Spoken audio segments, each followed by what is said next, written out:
Untuk penggemar pendekar Hinaklana, tentu tidak asing dengan putri suci dari sekte Matahari Rembulan yang cantik jelita ini, Ren Yingying. Dan dalam video kali ini, kami akan membahas tentang perjalanan hidup dari putri pemilik sekte besar yang jatuh cinta kepada seorang pemuda yang easygoing dan tukang minum.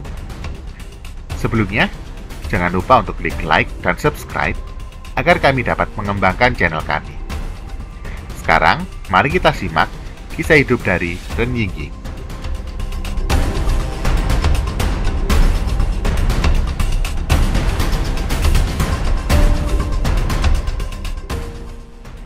Ren Yingying, putri satu-satunya dari ketua sekte Matahari Rembulan, Ren Wuxing. Kedudukannya yang tinggi sebagai putri suci di sekte membuatnya memiliki kekuasaan yang besar. Hatinya langsung terpaut ketika pertama kali bertemu dengan Ling Huchong. Demi kekasihnya itu, dia rela berkorban apapun, meskipun itu nyawa taruhannya. Ren Yingying digambarkan sebagai gadis muda yang sangat cantik, berkulit putih halus, dan alis matanya seperti bidadari dalam lukisan. Sifatnya yang aneh kadang membuat bawahannya dan juga Ling Huchong kebingungan. Sifat dasarnya adalah pemalu, tetapi dia juga bisa bersikap dingin dan kejam terhadap lawan maupun bawahannya yang membuat kesalahan. Namun, dia juga bisa menjadi hangat dan bersahabat terhadap kawan. Ren Yingying adalah salah satu karakter utama wanita dari novelis Jin Yong yang digambarkan cerdas dan banyak akal, selain dari Huang Rong dan Cao Min. Kemampuan silat Ren Yingying juga sangat tinggi, karena ia mampu membunuh salah satu dari tetua partai Shaolin dan pendekar partai Kunlun hanya dalam beberapa serangan.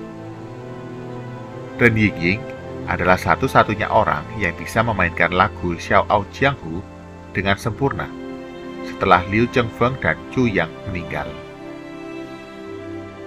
Karena mendengar Lu Juweng yang sudah berusia renta memanggil Ren Yingying dengan sebutan bibi, ditambah Lin Huchong yang tidak diperbolehkan melihat wajahnya, maka pada awalnya Ling Huchong mengira bahwa Ren Yingying itu seorang yang sudah berusia renta dan memanggilnya nenek. Begitu Ren Yingying tahu kalau Ling Huchong sedang terluka parah, maka dengan kekuasaannya yang besar, Ren Yingying menghimpun tokoh-tokoh aliran sesat untuk menyembuhkan luka dalam dari Ling Huchong. Para tokoh hebat dari sekte Matahari Rembulan diminta Ren Yingying untuk menyembuhkan Ling Huchong, mulai dari tabib Pingxi yang paling hebat di Tiongkok, Lan Feng Huang yang menguasai segala jenis racun, hingga Lao Touse yang memiliki 8 pil dewa. Namun, semua upaya Ren Yingying tidak membuahkan hasil dan Ling Huchong semakin dekat dengan kematian. Yang dapat benar-benar menyembuhkan luka dalam Ling Huchong hanyalah ilmu tenaga dalam dari kitab I Ching Ching dari biara Shaolin. Ren Yingying yang sudah jatuh hati pada Ling Huchong membawa kekasihnya itu ke Shaolin untuk memohon pengobatan pada ketua biara. Sang ketua bersedia mengobati Lin Huchong, namun dengan syarat Ren Yingying mau tinggal di biara Shaolin beberapa tahun untuk mempelajari kitab Buddha. Akhirnya, demi sang kekasih, Ren Yingying pun menyetujuinya. Begitu mendengar bahwa Ren Yingying ditahan di biara Shaolin, Ling Huchong segera bergerak bersama dengan 6 dewa lembah persik, 4 pendekar dari Jiangnan, Lang Feng Huang, Lao Touse, dan pengikut Ren Yingying lainnya, memimpin gerakan pembebasan Ren Yingying yang diikuti oleh Ren Wuxing dan Xiang Wentian. Setelah melalui pertarungan yang seru, Ling Huchong bersama Ren Wuxing dan Xiang Wentian akhirnya bisa membebaskan Ren Yingying. Tak lama setelah peristiwa pembebasan yang dramatis ini, Ren Wuxing menyusun strategi bersama-sama Ren Yingying, Xiang Wentian, dan juga Lin Huchong berusaha untuk mengambil alih kembali sekte Matahari Rembulan dari tangan Dongfang Pupai yang telah memiliki ilmu silat dan kepandaian lihai luar biasa berkat ketekunannya berlatih ilmu dari salinan kitab Bunga Matahari. Bahkan, bisa disebut sebagai tokoh aliran hitam nomor 1. Hanya dengan jarum sulamnya, Tong Fang Pupai bisa mengatasi jago-jago dari Ren Wuxing. Pertempuran hebat antara Ren Wuxing yang dibantu oleh Ling Huzhong melawan Tong Fang Pupai ini berlangsung cukup seru dan berimbang.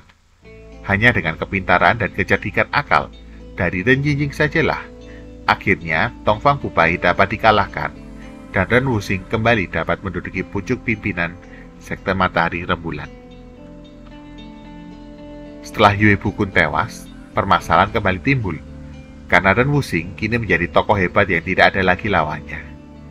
Ren Wuxing hendak menguasai dunia persilatan dan meminta Ling Huzhong untuk menjadi tangan kanannya, yang tentu saja ditolak oleh Ling Huzhong.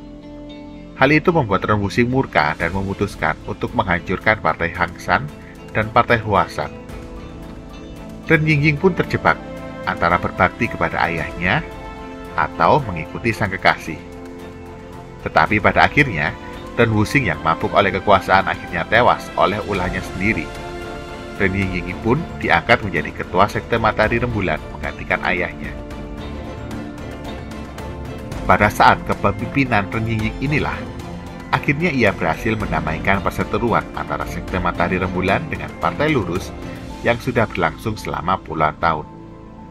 Setelah semua pertikaian di dunia persilatan berakhir, Ren Yingying mengundurkan diri sebagai ketua sekte. Ia kemudian menikah dan hidup bahagia dengan Ling Huzhong. Itulah kisah hidup dari Ren Yingying yang cukup berliku tajam. Jangan lupa untuk klik like dan subscribe, dan sampai jumpa di video kami lainnya.